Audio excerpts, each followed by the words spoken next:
It's Survivor time again, everybody. Wow. Okay, let me just first say this. I am not remotely ready for this, all right? Since Friday, so Thursday night Survivor, Friday, I started moving. This frame is literally the only normal space in the house. I didn't do this. My girlfriend's sister put all this beautiful stuff together. That's it. The rest is shambolic.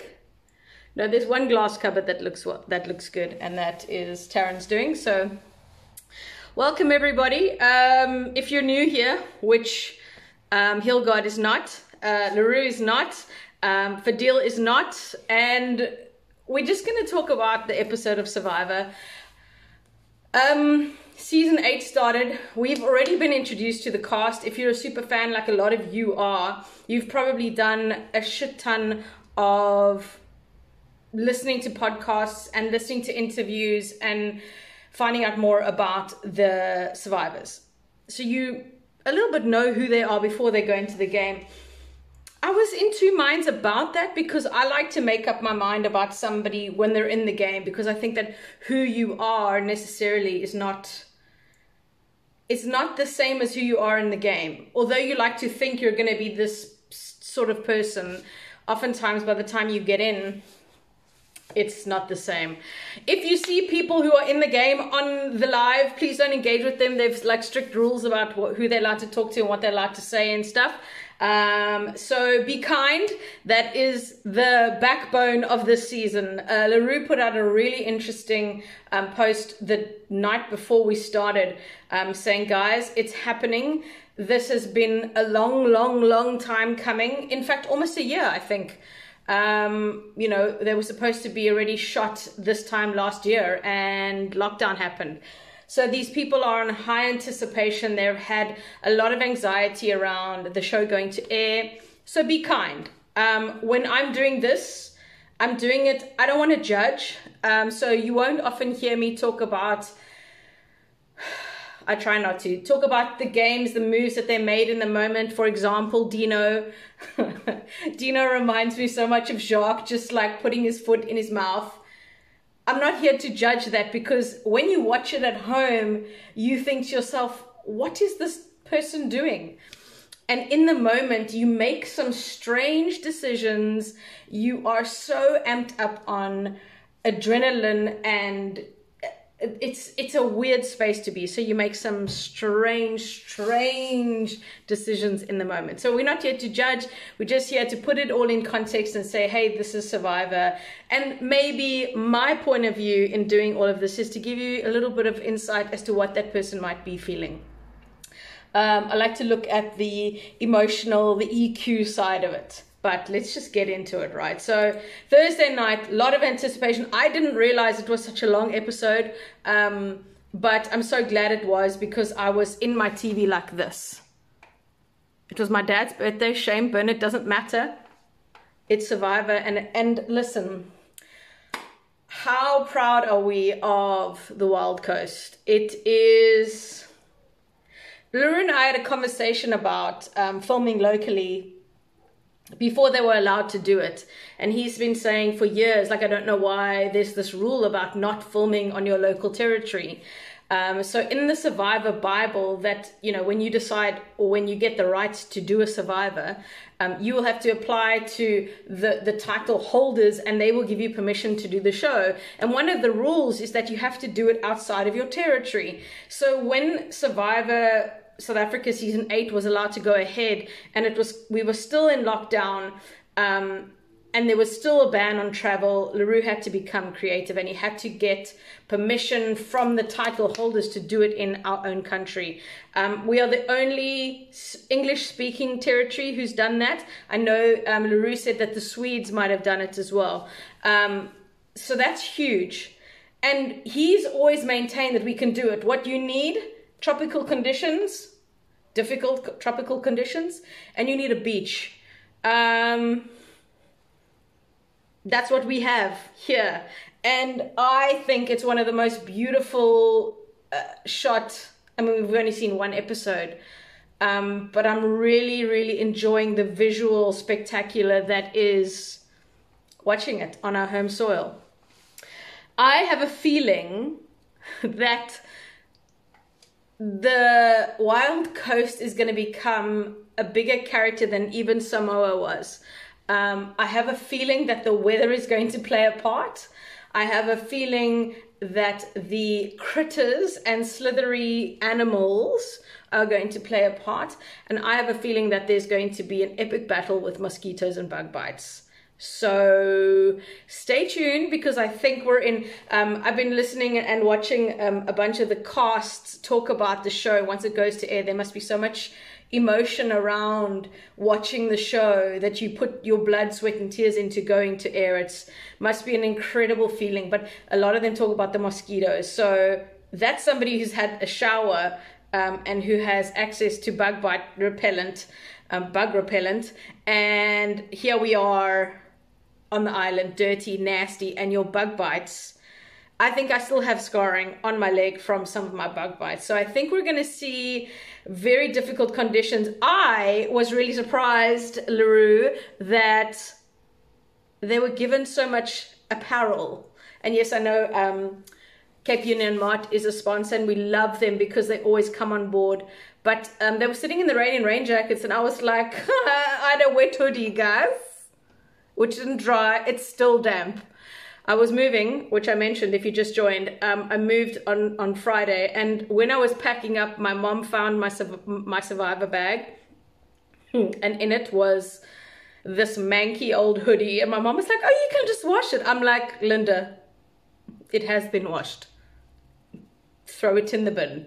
Nasty. So I'm going to be interested to see what these 20 castaways are in for. So let's talk about the cast, man. They are playing from the minute they stepped on that little mat. And I was really like, I said, Linda, because I was having, obviously, dinner with the folks because it was my dad's birthday. I was like, Mom, did they just split the teams with women and men? What? And then there was a schoolyard pick. Calm down a bit. But I would have been interested to see how that played out as well. But schoolyard pick, man, that's luck of the draw. Y'all keep coming for me when I spoke about luck. If you land up on a tribe that doesn't win, how is that not luck? Get out of here. Anyway, I understand. I'm not bitter about it. Hi Laura, welcome. You're a bit late, gal. 7. So I was really interested with the schoolyard pick, and some of the initial alliances that already from the get-go started to form, and the personality started coming through. Chappie's big personality, Sean, big personality, Kian, big personality, and they're all big personalities. So imagine what that is like when you're standing next to it, knowing that you are equally a big personality and there are some bigger personalities next to you. So it is a lot. And there's so many things that go through your mind when you first get divided up into a tribe. You also are listening with one ear to what Nico has to say because you're just so excited to be there. And then Nico says, okay, cool, this is like a scavenger, grab what you need. And those guys got a haul, man. They got a haul. The only problem is to keep all that fresh. It's an issue. So you get given all of this food, and you're going to be hungry in about 7 days, wishing that food or fruit or whatever is still good. So they got a really good haul. And Dino, knowing the game so well, goes on the hunt for that idol. And you just want to do these things, right? There's no thought about, is this a good idea? There's no time to process. There's no time to go, okay, cool. They have an idol and it's in view of everybody else. So if you get it, everybody knows you have it. To do that and survive in the first day, it can mark you and put a target on your back. You're playing with a whole bunch of super fans, and you are stepping up and saying, I'm the super fan. So it's very hectic. You put a target on your back and it becomes very difficult to shake that I'm a super fan, I know the game more than you kind of feeling. So he got the idol, everybody got their haul, and then what I found really interesting was Rainier finding the hidden pouch, which clearly said tribe advantage on it. And when Nico, at the end of that, okay, cool, everybody back, yep, where's the tribe advantage? He didn't go, oh, it's in my pocket. He waited. He's like, you have to reveal this now. And that also, that delay, that raised some flags for some people, being like, hey, he didn't automatically reveal that this is in my pocket, even though it said tribe immunity. So again, Rainier is also putting his hand up and saying, I know what's going on here. I know the game. I'm here to play. I have a bulge in my pocket. So it's going to be interesting to see if they can tone those initial desires to like be that player down a bit. Otherwise, they're going to start to hit a roadblock. So the two tribes went their way. One looks more athletic than the other. To be honest with you, I only watched the episode once when it was live. I had the opportunity to watch it beforehand, but I really enjoy watching it when everybody else does. I didn't go really deep into who's where and what's what, but I will do that for the next one. But the tribes balance looks good. Man, oh man, when they got back to the island, when they got back to their beaches, should I say, because I'm not sure that they're actually on an island, but the terrain and the environment looks lush, which leads me to that bug critter problem. It's going to be very interesting to see how they navigate that. The beach looks incredible, and oftentimes when you're on an island, that beach is like super good for fishing. So it's going to be interesting to see how they are able to, and if they are able to catch fish. I'm sure they would be, find a sort of more calm area to fish.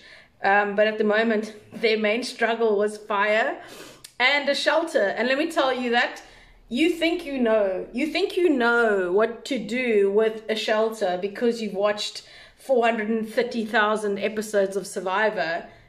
You don't. You really don't have any idea how to chop a piece of, I don't even know if they're using bamboo. Do we even have bamboo in South Africa? I was wondering what they were using, but to chop a piece of bamboo, it's like some other kind of Survivor challenge. So even just building that shelter when you first get off the beach is some other kind of vibe. And you always, I know my personality, one of the reasons why I've got in so much trouble is because I always think I have a great opinion. And you know what people say about opinions? I won't finish the sentence, but that was the problem, is that I thought my opinion was the correct one. And building that shelter oftentimes can put a target on your back. Somebody like Jason who walks in and is a structural engineer, you should know what you're doing, and you are kind of comes across as that guy who has done a lot. And I spoke to him on social media, and he is so interesting because he's done so many different things. I'm not even sure if he is like a structural engineer, like all day, like that's his paying job. He races pigeons, and he has worked on a farm / lives on a farm. He's just this nature dude. He's out and about, he's getting dirty. And so I think for him to say what to do in those moments, it comes super naturally to him, but it does come across as super arrogant. And if you also have an opinion about something, rubs people up the wrong way. So is it from that he originally started to put some kind of target on his back? I'm not sure. But when that challenge invite, the tree mail comes through, and he nominates him, well, the team nominate him because he said he's done the challenge. to go off and do the fire making challenge, I think that's where you have to second guess. I know, I remember very clearly with our season when we had to do the fire making challenge, and I promised myself I wouldn't put my hand up to do it, because if you don't make the fire, it's not guaranteed that you'll be voted out, but it's hard to come back from. And I remember going, don't volunteer, don't volunteer, don't volunteer, when everybody said, who's going to do the fire? I was like, what are you doing, Jean? Take that down. No, because I know the what can happen afterwards. And is that a part of what sent him home? Perhaps. For me, I'll get to the votes and stuff, and I think what actually sent him home. I think all of those things did contribute to it, but I think we'll get there. And even though the episode was so long, there were a bunch of people I don't think we saw a lot from, and which makes me confident that we'll see a couple episodes they will be featured. Santoni is somebody who didn't get a lot of screen time. Teresa got a lot of screen time. Am I upset about it? Not at all. I have such a soft spot for her, and I think she has got such a clear reading on people, and she is so observant. And immediately when there's that image that I keep seeing her posting, or people posting, of her sitting alone on the beach, that moment, if that happens to you, is brutal. You are absolutely isolated in a beach full of people and you have nobody. That feeling can send you over the edge and make you scramble and do crazy things. Her response to that was calm, collected. Let's see where this goes. Let's see what happens at the challenge. We'll judge where we need to be. I think that mentality, that mindset of calm over chaos. So Teresa for me is somebody who I really, really am excited to watch and see. That moment where you think you're alone and you could panic and start to try and shake and maneuver and try and flip and connive. It's day one. You have time. Let the other people who are playing and who have huge personalities irritate people like myself. Irritate people enough that they become the targets. So I think her view on the game for me is something to watch out for.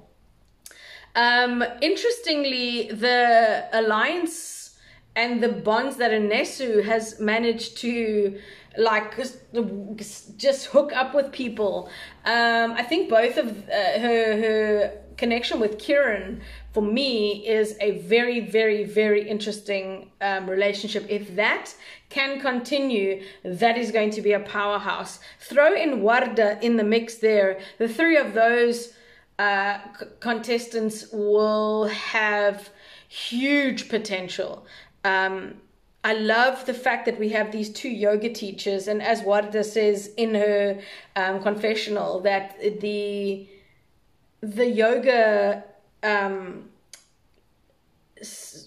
yoga teaching business in Cape Town is pretty small, so you kind of know one another. Actually, Megan, who's on here with us, is also a yoga teacher.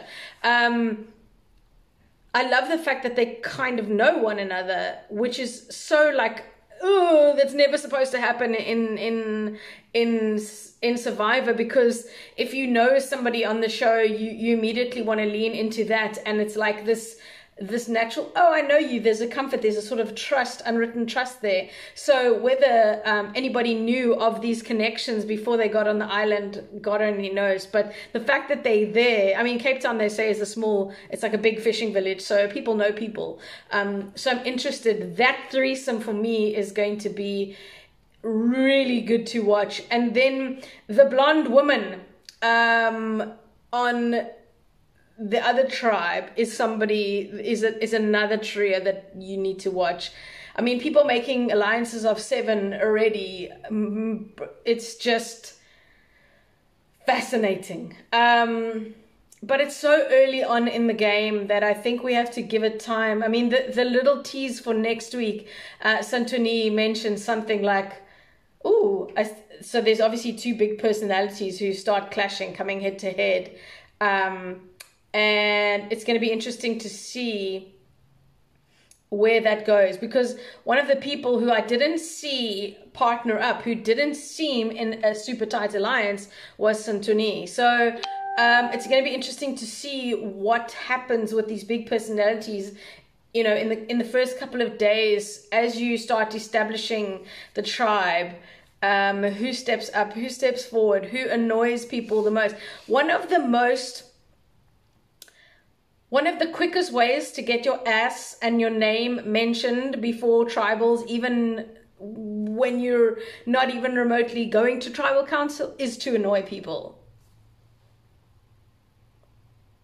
I did it. People were mentioning my name every single day because I was annoying.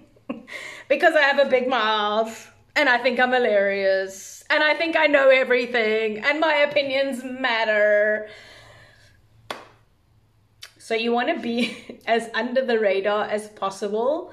So I'm very interested to see how these huge personalities come to the fore, and can these big alliances, can these initial alliances withstand the game that people want to play? Because these people have all come to, they've come to play. They're all super fans, majority. I think Paul is the only guy who's not Paul. Paul is the only guy who's not like a super fan, which means he's probably watched 17 seasons as opposed to 40. So it's going to be super interesting to see these big players. Marius, where else would we be on a Sunday? Welcome back. It's going to be very interesting to see how these big survivor players tone down the initial desire to start like blazing things, because when you do that, you put a big target on your back.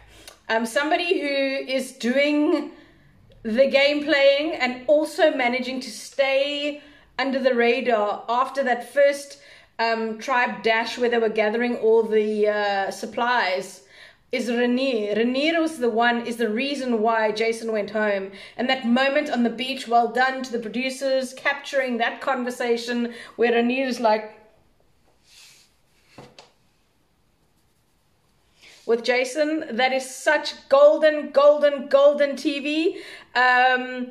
And Renier, that moment where he's talking with Jason and Jason is so over the place and all around and telling Renier what needs to happen, as opposed to having a conversation that says, what should we do? What do you think? What are your opinions? And his ability to go,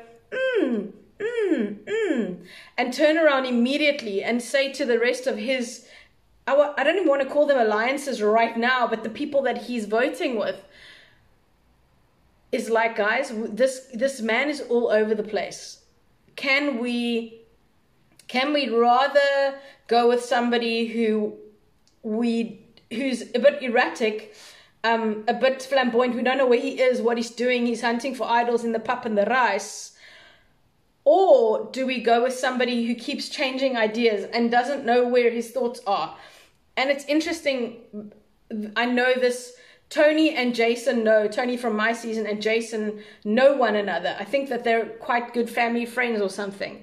And when I saw Jason playing, he had this Tony-esque essence about him where there were so many ideas coming into his head, so many things happening, that he just word vomited and went all out trying to play the game, didn't want to listen to other people's opinions. And I think Renier in that moment, in his diplomatic, very Vanna-like playing, said, Jason, that's a great idea. Yes, let's vote out Sean. Let's vote out Sean. And immediately, and I think, guys, this must have happened minutes before Tribal Council, because there was so much scrambling. The fact that you can't have a conversation walking away with Dino from that conversation, people like, Dino, it's actually Jason. The fact that you're like,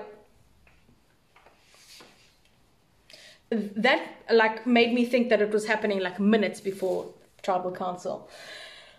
Tribal Council, man, what a set. I know I haven't got to the challenge yet, and we will get there. I'm sorry, I'm jumping around due to my internet incapabilities. Tribal Council, what a beautiful set. I mean, we'll continue actually talking about the art department, but Survivor South Africa is just on steroids when it comes to the creativity and the design and the art department that we have on this show. I know that Valerie is normally the person who is heading up the art department, and she wasn't on this season, and you would never even know, because I know the people that she works with are there. So they are absolutely guided by LaRue and his vision for this show. And Tribal Council is like the epitome of the show, right? You have all this chaos and scheming and stuff happening on the beaches, and it stops for a second, and you go into Tribal Council, and all of a sudden Nico manages to massage out of all the secrets and your actual thinking. And I remember going into Tribal Council, and you're like, I'm gonna shut up here and not say everything and not word vomit like you would normally, and Nico looks at you with his big brown eyes, and you're like, yes, Nico, what do you want? So what can I do for you, sir? So yeah, it's a very interesting place, but beautiful. And I think this is one of the things that kind of lulls you into like wonder. You are sitting in this hallowed ground, and it's so beautiful, and the fire is burning, and Nico is there, and you can see the place where you need to go vote, and you're sitting there, and you have no idea if you're going home. No idea. The only people who knew they weren't going home was Dino and Teresa. And listen, let's talk about Immunity Island for a second. I had a message from Teresa earlier saying, look, there's a lot of confusion about what actually happens at Tribal Council. I mean, Immunity Island, beg pardon. So you get sent by the other tribe, and they were super smart with this. They were like, right, let's save the weakest players. I don't think she's weak. Let's save the weakest players from their tribe. Let's try and thin out the herd so that their strong players have to vote out stronger players. Super smart.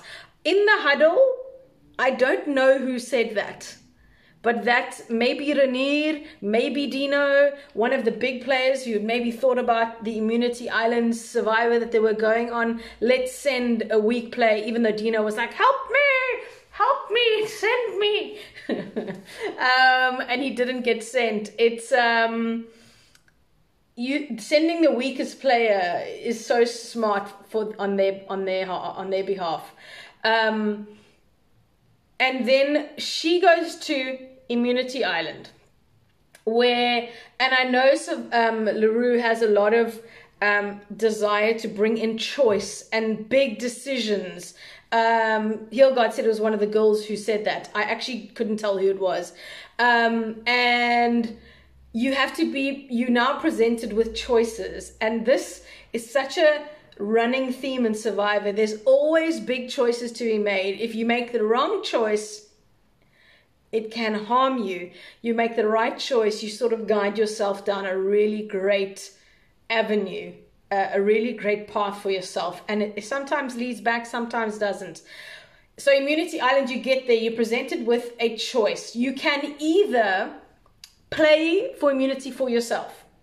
That's your choice. You can play for immunity for yourself, and if you lose, you get a disadvantage at Tribal Council, but you still go and you are still immune. If you choose not to play the game, you take that immunity idol and you take it back to the beach and you bestow it upon somebody else, and they have immunity. So that's the decision that you make. It's massive. I would assume that the majority of people would make the play. All right, I'm going to take the chance. There's a pile of sand. I'm going to take a gamble on the fact that I'm choosing the right spot to dig in. I mean, on the TV, it was like 30 seconds. I spoke to Teresa before we went on, and she said it was probably around 2 minutes, and I think they said it was 2 minutes. She said it felt like a minute. So imagine digging, and that sand was wet, guys, wet for a minute. And you're like, oh, is this going to cost me my game? I think this early on, not having a vote in the game, it's okay. And also she was in a position where she wasn't really aligned with anybody. So, you know, did anybody care that she didn't have a vote? Meh, didn't really matter. So it's going to be super interesting to see the twists and the turns that are going to come up at Immunity Island. But man, oh man, pretty cushy. You got fire making stuff. You've got a really nice shelter, somewhere to keep you dry at least. But honestly, if you can't make a fire, it might be a very dark and lonely experience being by yourself. Maurice will talk about the sunscreen sponsor in a minute. Welcome, Dino. Let's try not to engage with the survivors who are on here. Let's quickly go back to something I thought was super interesting, was this new little addition called the diplomatic immunity that Jason and Chappies won when they had the fire making challenge. So the fire making challenge for me is such an epic survivor moment. In my entry video, hashtag tips for anybody who want to enter Survivor, if you can make fire on video, it's good for you. I literally did the fire making challenge on the video to enter Survivor. String, fire, boom. I made fire. I think I had to do it 2 or 3 times because I didn't press record on the one time. Super tech savvy am I. And to go and do the fire making challenge for me without the people around you is kind of like twofold, right? If you win, it's disappointing because you don't have this like elation, like yes. When I won, myself and Stacey, when we won the fire making challenge, there were so many different things that were happening in my brain. I beat the jungle man at making fire. I made fire in the wet, in the rain, with wood that Martinez actually dipped into the bloody ocean. So there were a lot of things happening and it took us ages. There was so much smoke, my eyes I could barely see. And when we made that fire and we broke through that string, there's 2 moments in Survivor that will forever stay with me. The one was making fire at the iconic fire making challenge, and the other was winning that big dragon immunity necklace. Those 2 moments for me, I can't explain to you. They were like out of body, gold medal, Olympic moments in my life. Like that feeling will never, if we could bottle that, if I could bottle that, I would be wealthy. Not rich. Who wants to be rich? I want to be wealthy, people. Wealthy. But that moment is also kind of great because if you're making fire by yourself with Nico and an opponent, there's a lot less pressure to get that fire going and to maintain it and to go, and you have less noise. When you are at a challenge and you're doing a puzzle or the final bit of a challenge, you have a lot of people's opinion, a lot of voices shouting at you. And to do that fire making challenge by yourself with 3 people, and obviously the million people who are on the crew, it's a very different experience. But obviously they did that so that they could have this little moment. And when the tribe is deciding who to send, that would have had to go through their mind. Look, why are they going by themselves? Why is this a private? Because there's going to be something else. This is Survivor South Africa. This is Survivor Immunity Island. This is LaRue flexing his like wants and needs as this ultimate survivor. There are going to be so many twists. Every decision that you make in Survivor right now, you have to think what's underlying here. What could possibly happen? What can go wrong here? What advantage am I giving this person by sending them to do XXX? So that fire making bit for me was so like touching, because I know the pride that Chappies felt, and I was screaming at the TV for him, with him, being like, yes, brah, that's flippin' amazing. Oh, such a great time. I'm glad that they still do it because it's such an iconic Survivor thing. And listen, if you ever want to do Survivor, learn how to make fire with flint. Just do it, because it's such a great skill to have. It's harder in real life than it is in your controlled place at home. But anyway,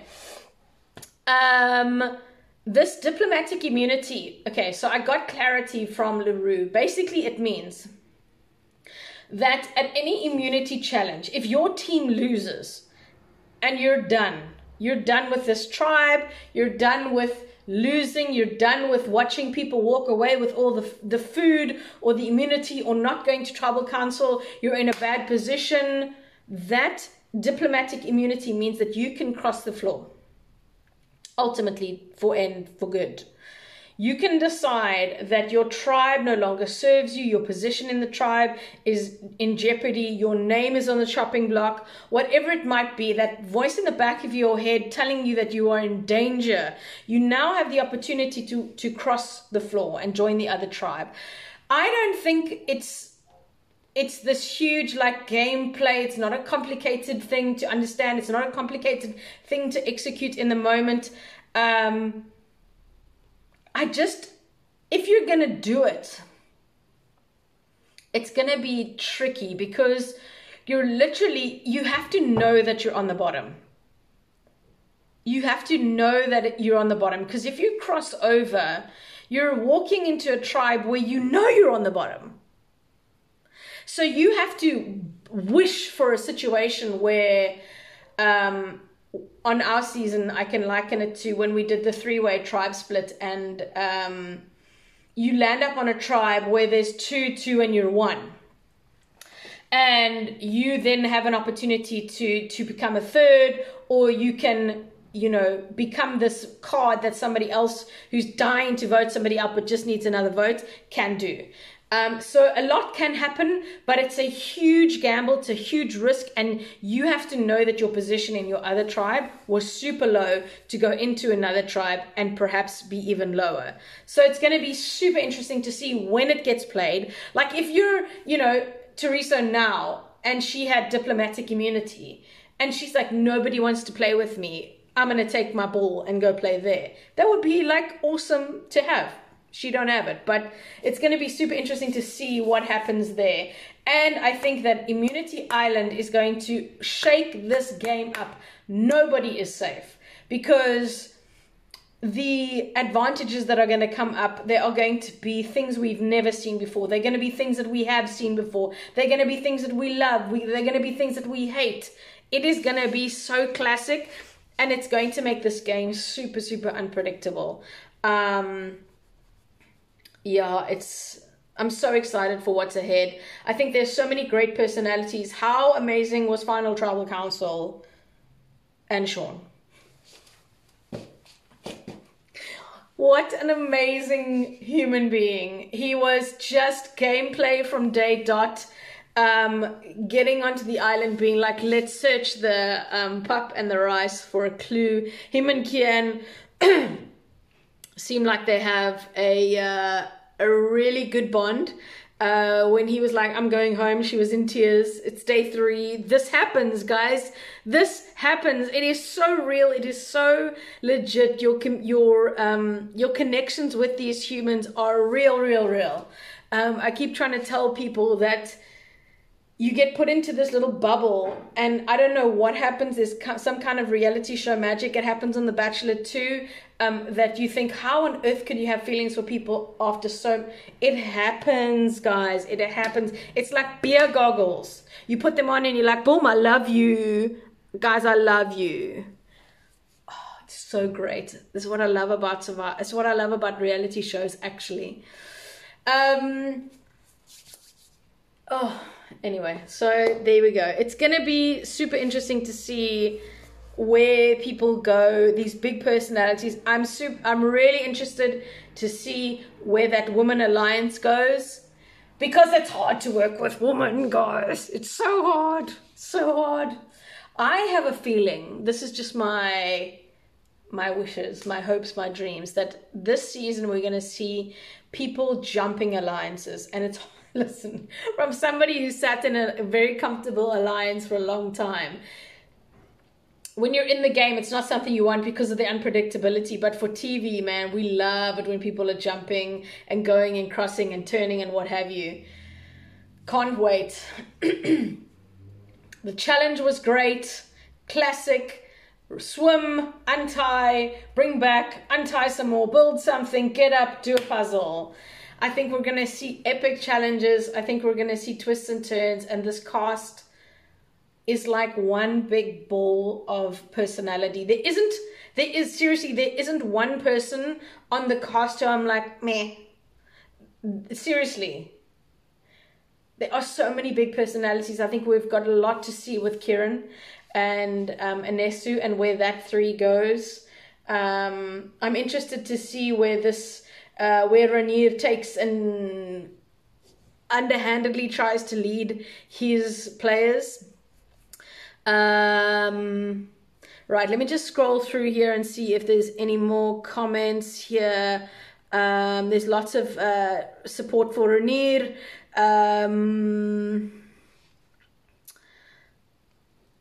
Yeah, somebody's saying the trio, that's Kieran and them, is a good one to watch. I 100% agree. Team Rhaenyra, I think Rhaenyra is going to be very strong if he can just, well, the preview for next week, he might actually not be alive, guys. He falls off the challenge, it looks like, and we call it the scorpion. When you do that thing and you flip your back. Katinka did it in the that one where we had to flip and worm through the sand, and it looks like Rhaenyra does that in the next episode and falls hectically off a balance beam. So the man is a rugby referee at a pretty high level, Curry Cup level or something. I'm pretty sure he's been hit a couple times. I'm pretty sure that he gets up and carries on, but you never know. So it's going to be interesting to see where that goes.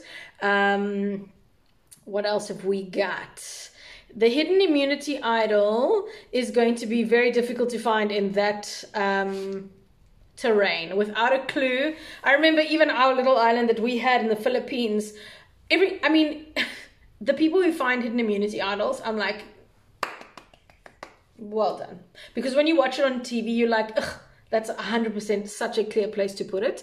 But when you're in the nature and you're like, every tree looks like a perfect flippin' hiding spot, and you're poking things and hoping that something else doesn't come and poke you back. Guys, it's stressful and it's a lot of waste of time, and it means that you're out of camp and it raises suspicions. There's so many balancing acts that you're doing when you're out looking for a hidden immunity idol, and if you don't have a clue, you literally don't have a clue where to look. So, literally, hats off to people who find them without clues. Can we talk about the sunscreen sponsor? Marius, what do you want to know?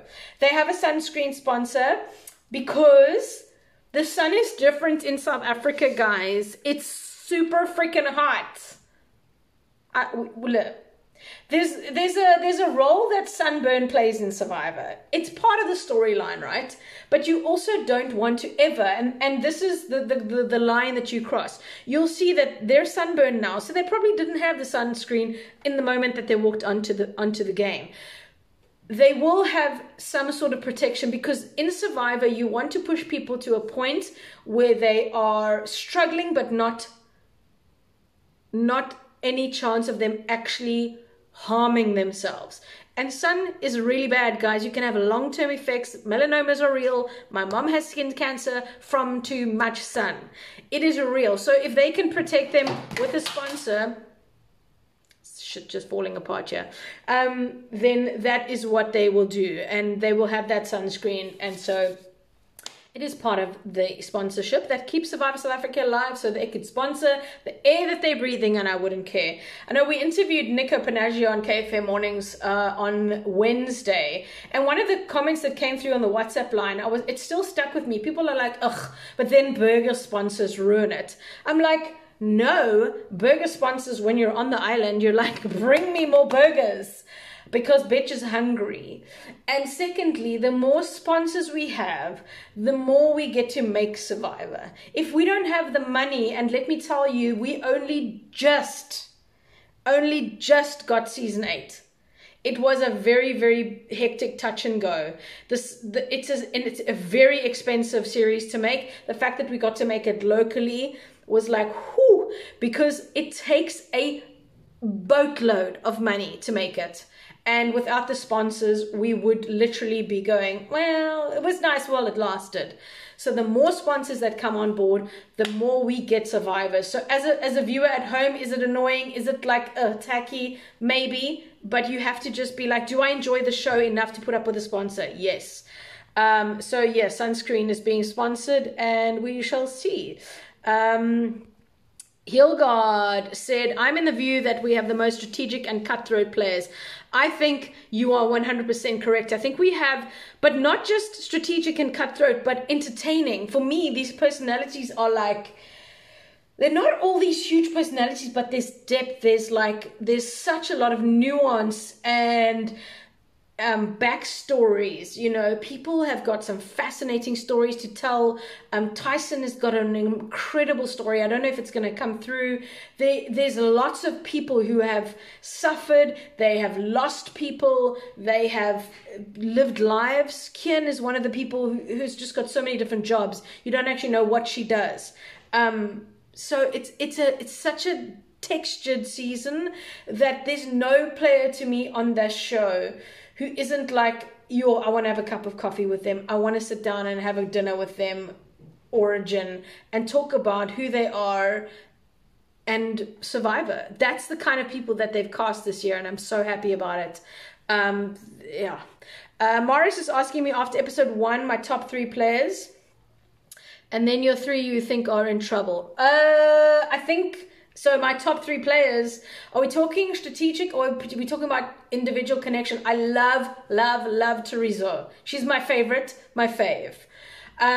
She's in trouble though.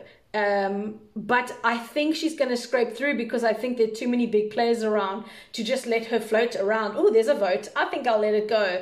It's going to happen. She's going to be roped in. She's going to be made an alliance. I think the people who initially make their alliance, you don't even know the person you're in an alliance with. And that thread is going to start fraying. And Teresa's just going to be there to pick up the pieces. So I think she is in trouble, but it's going to be interesting to see where it goes.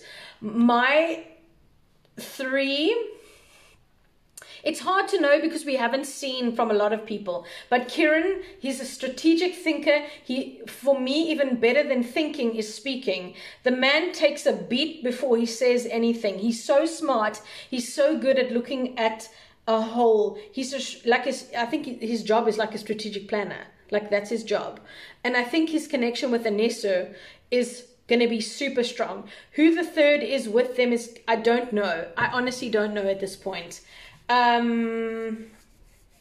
Maybe the 3 girls, one of those 3 will sort of step up and be more dominating. I don't know. It's going to be interesting, but give me a couple more episodes before I back any horses. This season is a high on show fans, so big game players, big gameplay coming. Fadil says Tyson and heart emojis. Yes, he is beautiful. Rainier pointing moment, Vanna eating clue moment. 100%. Guys, they go to the same church.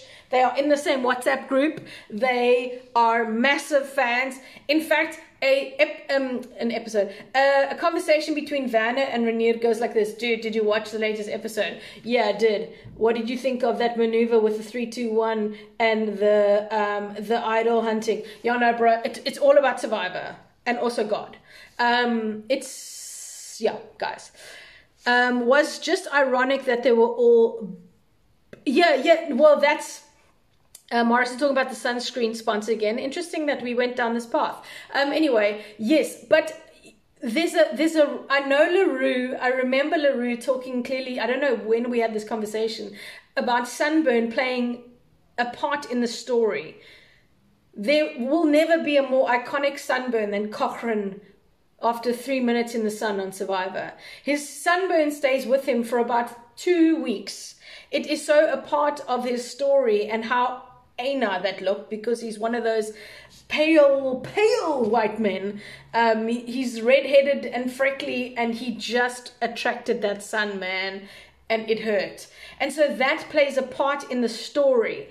They don't want to let that go too far. They don't want to put you in danger. They don't want to endanger you. And also they haven't had time to be like, okay guys, the cameras are off. Let me tell you, don't eat that. You will die. Try don't stand on snakes, you will die. You know, they don't want people to die. That's not good for TV. Or is it? Any Tyson content is welcome. I think we're going to see a lot from Tyson. He's also he's not afraid to push buttons. He's not afraid to lie, cheat, steal, play the game. But I see a really nice guy there. So it's going to be interesting to see whether he can weigh his personality and what his natural instincts are to play the game. Because trust me, after a couple days, you kind of lean into who you naturally are.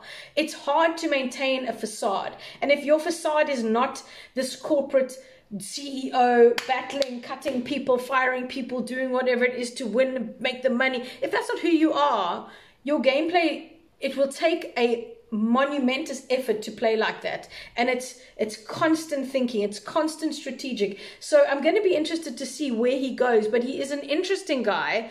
Anyway, Taryn, this is GF.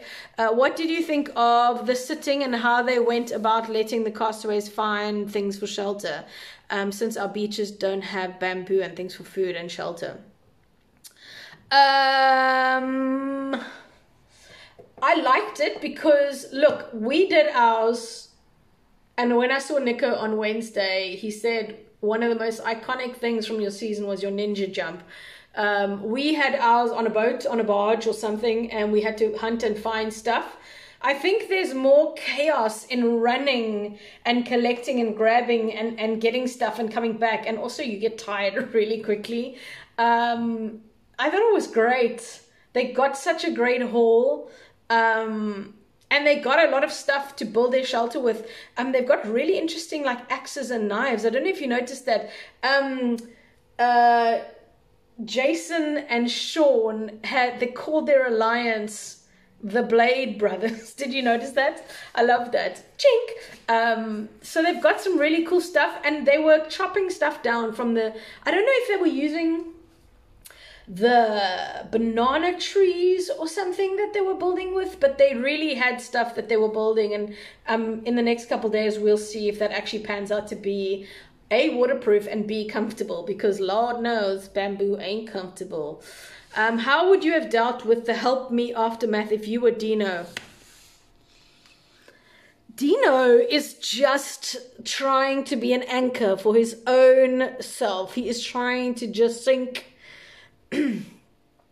Again, it's what happens when you've watched this game so many times and you're like, oh, I can play this. This is gonna be a fucking cakewalk. What do you mean? What do you mean I'm gonna win $1 million? And then you get in the game and there are so many things that you never ever anticipated. The amount of adrenaline. Adrenaline is a weird thing. It affects your brain strangely. Fight or flight, boom, that's what happens in your brain. You are go, go, go, go, go. I remember when we were doing challenges and the puzzle bit was happening normally, because I'm not the most incredible athlete, I was doing the puzzles, and it turned out to be a really good strength of mine. In that moment I'm doing the puzzles, I would forget to breathe. Guys, breathing is fundamental. I would forget. At the end of the challenge, win or lose, I was like, oh, why did I stop breathing? Something happens to your brain. You are not able to do multitask, task and breathe. It was bizarre. And I think Dino just gets caught up in his panic and the adrenaline that he's like, help me, send me to Immunity Island, because that's what he wants. He wants to be, which is strange, right? Because he's sitting with a necklace on. What are you doing? I don't know whether he's going to struggle to maybe they'll keep him around to be like, this bumbling idiot, which is what they did with me, is going to catch himself in trouble a lot. And I don't know, guys. Dino is a wild card at the moment. There's a couple wild cards in this show, bro. Dino, Sean. There's so many. So many. It's so great. Hey, Mike. Welcome. All right, guys. I think we're going to wrap it up because #internet. I'm paying this with data because I'm a Luddite when it comes to the Wi-Fi. and I still have a red dot on my router. Thanks. Okay, those of you who just joined, I've moved. This frame is literally the only place in my house that looks somewhat decent. Thanks, Shanae. Thanks for putting this together. All right, guys, we'll do this hopefully every Sunday. I'll try and do it around this time. I generally braai on a Sunday, so Linda and Bernard might have to either sit there and listen to my live or go home early. So, guys, I'm really looking forward to this season. There were some questions that people asked. I think I've covered some of them. I know I didn't get to some because they're on my laptop and I can't have my laptop going and live because the signal in Parklands is somewhat iffy. David, thanks for joining. Guys, please, if you want to be involved and you have questions, just slide into my DMs. It won't be taken the wrong way. Drop me questions, comments, things you want me to talk about after the episode. I like to do it on a Sunday, and there are a lot of people who are doing these, and I know that you can go and get your opinion, and if you're over Survivor by the time a Sunday comes, you don't have to be here. But if you enjoy the conversations that we have, tune in, bring friends, tell people.